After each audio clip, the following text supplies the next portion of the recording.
Professor, e agora vamos falar o seguinte, que eu acho que é bem bacana. Como que é o dia a dia do PFN? Quais são os tipos de ações que vocês mais fazem? Existem assim, setores específicos de atuação? Tem gente que tem setores que, por exemplo, faz audiência, outros não fazem audiência, atendimento ao público. Como é feita essa divisão e se você tem como escolher o que você quer fazer? Ok, vamos lá. Se eu esquecer de dizer alguma coisa, você me fala, tá? Isso é muito relativo, tá? Depende muito de onde você vai ser lotado. A PFN, ela tem a geral, que é lá em Brasília, né, que tem as coordenações, CDA, CRJ, cada uma delas com suas funções. Nós temos as regionais, que cada região da Justiça Federal tem uma regional. Por exemplo, no Nordeste, na quinta região é Pernambuco, na terceira região é São Paulo, na primeira região é o DF. E tem as seccionais, tem as unidades estaduais, procuradorias em cada estado, e tem as unidades seccionais. Tudo que não for regional ou capital é seccional. Tá? Então, por exemplo, no estado de São Paulo, você tem a Procuradoria Regional da Fazenda Nacional no estado de São Paulo, né, que é em São Paulo capital, e você tem no interior as unidades seccionais. Quanto mais geral a unidade, né, eu estou falando assim, quanto mais ampla a unidade, mais divisão de tarefas tem, mais especificidade na execução das tarefas vai existir. O que é que eu quero dizer com isso? Por exemplo, na regional você tem uma parte que cuida só da dívida ativa, uma parte que cuida só da execução fiscal. Quando eu falo parte, são divisões. Uma divisão que cuida só da defesa da fazenda, ok? Algumas unidades seccionais não têm essa divisão. Algumas unidades você chega lá e você vai fazer tudo, ok? Quando eu entrei na minha unidade, existia uma divisão. Existia a dívida ativa, que é a parte administrativa, e existia a parte judicial. Na parte judicial, a gente cuidava de tudo, de execução e de defesa, né? A gente cobrava o contribuinte e se defendia do contribuinte. Depois, foi se especializando o trabalho, ok? Então, uma parte ficou com a execução, com a cobrança, e outra parte com a defesa. Mas, assim, se eu fosse falar para vocês, seria mais ou menos assim. Existe a parte, falando de forma bem geral, existe a parte administrativa, que é a dívida, que é onde você vai cuidar dos parcelamentos, de todos os pedidos que envolvem algo no processo administrativo tributário. Então, por exemplo, o contribuinte teve um bem dele arrolado numa cautelar fiscal. Quem vai apreciar algum pedido do contribuinte, por exemplo, uma coisa comum, uma substituição de bem arrolado, quem vai apreciar é o procurador que estiver cuidando da dívida, né? Veja que aqui eu não estou falando em atuação judicial, estou falando em atuação administrativa. O contribuinte entende que é beneficiário de uma remissão fiscal, né? Ele vai requerer isso administrativamente. Quem vai apreciar é o procurador que trabalha na dívida. Por quê? Porque não envolve nada no judicial. Diretamente, claro, reflexamente envolve, mas diretamente não. E existem os procuradores que cuidam da parte judicial, né? E aí na parte judicial, eu posso ter as especializações. Por exemplo, alguma parte pode ficar com a parte só de cobrança, ou seja, execução fiscal pura. Por isso é que eu acho importantíssimo vocês lerem a lei de execução fiscal. Porque o grosso da PFN está na cobrança. Ok? Então, aprendam mesmo a lei de execução fiscal. Vocês vão precisar muito na PFN. Outros procuradores podem ficar na defesa, né, nas ações propostas pelo contribuinte. Então, se o contribuinte ele com mandado de segurança, com ação anulatória de débito fiscal, quem vai defender é uma outra parte de procuradores. Ele não cuida da cobrança, né, ele se especializa na defesa. Existem outros núcleos, por exemplo, existe a parte de consultoria jurídica, que algumas nas regionais existe, é dividido mesmo, mas, por exemplo, na minha unidade, quem cuida de contratos e licitações dos pareceres é a dívida. Ou seja, o procurador-chefe ele concentrou as atividades da dívida e da consultoria jurídica em uma divisão só. Então, isso depende muito de onde você é lotado. No começo, você não dá para você escolher, né? Você chega... Aliás, desculpa, em alguns locais existe uma remoção interna. Por exemplo, em Brasília, existem as remoções internas para você decidir se você vai para a CRJ, para a CDA, se você vai para a regional. Mas isso pode acontecer em alguns lugares de não haver essa oportunidade. Tá? Então, pode ser que você possa escolher desde o começo e pode ser que você não escolha. Quando você assume, é esse o panorama. Depois, né, aí você vai, se houver remoções internas, você vai barganhando as mudanças, ou então você vai ficando no setor e aí você vai conversar com o seu chefe. Né, por exemplo, quando eu entrei na execução, eu entrei cobrando. Hoje eu não estou mais na execução, eu já estou na dívida. Ok? Na época que eu trabalhava com execução, eu fazia execução e fazia defesa. Hoje eu não faço, eu faço só dívida. Então isso depende muito, é muito relativo, né? Como eu falei, todas as vezes que tem nomeação de novos candidatos, existe o concurso de remoção, tá? Não confundir com as promoções. Ok? A carreira, eu não sei se eu já posso entrar nesse ponto, com uma carreira escalonada.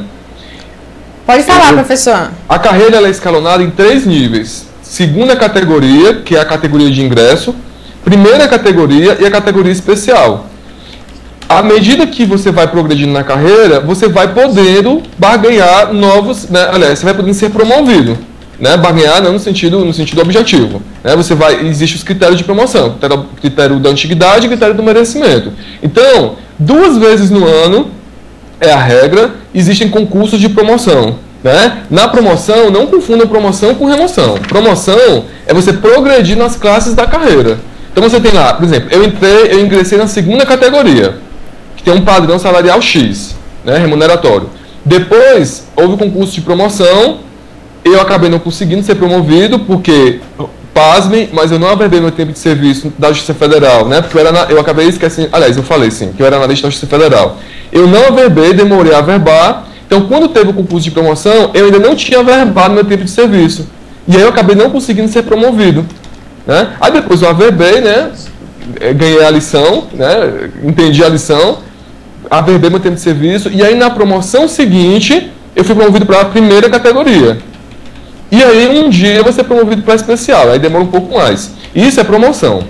Tá? Essa promoção é realizada, em tese, 2 vezes por ano. Tá? Deve ser realizado 2 vezes por ano. Quando atrasa, você recebe os retroativos. A remoção é como eu falei, todas as nomeações novas, por exemplo, vai haver nomeação, por exemplo, no caso de vocês são 70 vagas, né? Vão ser chamadas em tese 70 pessoas inicialmente. A carreira hoje ela tem mais de 400 vagas abertas. Então, a notícia, pelo menos é o que se pretende, né? O que se cobra, o que se tem impressionado é nomear todos os aprovados. Né? Como é que se diz? É a intenção, né, da carreira, né? É uma proposta, é feita uma pressão para que sejam nomeados todos os aprovados. Ok? Então, se você for aprovado nas 3 fases, provavelmente não é garantia, tá? Tá tudo gravado aqui, mas não é garantia, porque assim, o STJ entende que só garante quem está dentro do número de vagas. Então, 70 vagas. Então, só quem estiver dentro das 70 tem garantia que vai ser nomeado. Mas é possível, é provável que todo mundo que seja aprovado seja nomeado, tome posse, porque já existem mais de 400 vagas, ok? Então, vão ser nomeados, suponhamos, 70 inicialmente. Se forem, vamos supor, 2 meses depois, foram nomeados 15 procuradores, 15 novos procuradores, antes da nomeação é feito um concurso de remoção interna. Né? A sistemática é essa. Primeiro se dá oportunidade de escolha aos membros da carreira, né? Os que já estão na carreira. Depois, com as vagas remanescentes, se abre a oportunidade para os novos procuradores escolherem as vagas. É isso. Muito bem, mas agora, como você já sabe, o Leopoldo está aqui. Preto no branco, lógico que eu não vou perguntar quanto que ganha, eles não gostam de falar, mas eu vou perguntar, eu vou perguntar hipoteticamente. Então, eu entro na carreira como PFN o quê? Segunda categoria. Segunda categoria. Vamos dizer que eu ganho 10 mil. Vai, faz de conta. 10 mil. Daí, quando vai para outra categoria, qual que é a diferença? 10 mil para quanto, você me pegou, tá? Ah, lá. Mas assim, mais ou menos uma porcentagem. Mais ou menos uns 1.500, 2.000 reais, líquido. Olha, tô achando interessante isso daí, moçada. E mas depois? Assim, gente, olha, isso eu sou honesto com vocês, eu não tenho certeza, porque assim, eu sou um cara meio desligado, eu gosto de dinheiro. Não, lógico, desligado ele é mesmo. Mas eu sou meio desligado dessas coisas. Então, eu fui promovido, recebo todo mês o contra-cheque, pago minhas contas, deposito alguma coisa na poupança, mas eu não fico olhando especificamente quanto mudou. Então, fiquem cientes de que é só um chute que eu estou dando aqui. Não é muito não, tá? Hipoteticamente. R$5.000 de diferença, não. É nessa média. Não, mas assim, depois vai passando para outra categoria, vai subindo. Vai subindo, a categoria especial. Daí Segunda, acabou. Primeira especial. Isso, acabou. Não tem que nem, por exemplo, na magistratura você vira desembargador. No caso aí, seria do segunda categoria vira especial. Sim, fazendo analogia, a gente pode falar que sim. Seria isso. Eu queria só lembrar, porque assim, eu tenho postado aí no Facebook a questão do conhecendo o edital, né? Isso. E eu fiz algumas anotações aqui que eu acho que são interessantes. Por exemplo, uma coisa que parece bem banal, mas eu faço que a gente falar.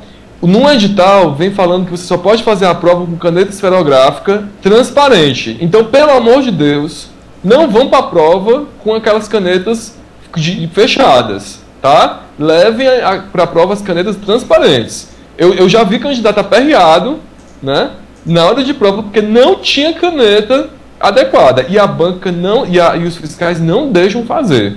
Então, cuidado com isso, tá?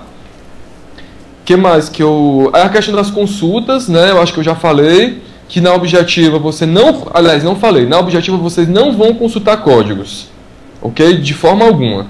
Nas discursivas vocês vão poder consultar os códigos, isso eu já falei.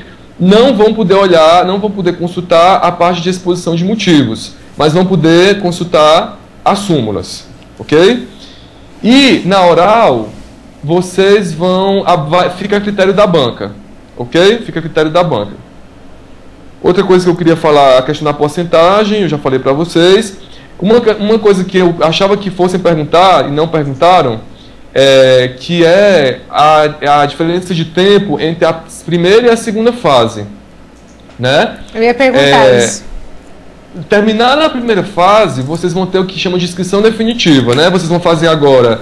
Inclusive, eu queria lembrar que até hoje há isenção, tá? Quem for requerer isenção é até hoje, meia-noite. Então, falta aí um pouco mais de meia hora. Mas, assim, essa inscrição que vocês estão fazendo agora é a inscrição preliminar. Quem passar na objetiva vai ser convocado para, no prazo de 5 dias, olha só, 5 dias, entregar os documentos da inscrição definitiva. Ok? E aí, depois da inscrição definitiva, é feita a prova discursiva. No meu concurso, eu olhei no histórico do concurso, houve uma diferença de 3 meses entre a prova objetiva e a prova discursiva. Ok? Então, assim, houve um tempo significativo para a gente estudar. Foi em janeiro a prova, então a gente passou o Natal e Réveillon estudando, que coisa maravilhosa, né? Mas foi o jeito, compensou. Mas é isso, tá? Houve, assim, só para ter uma ideia, pode ser que nesse concurso o concurso ande mais rápido, pode ser que seja menos tempo, mas houve uma diferença de 3 meses entre a objetiva e a subjetiva. Eu acho que é isso, tá?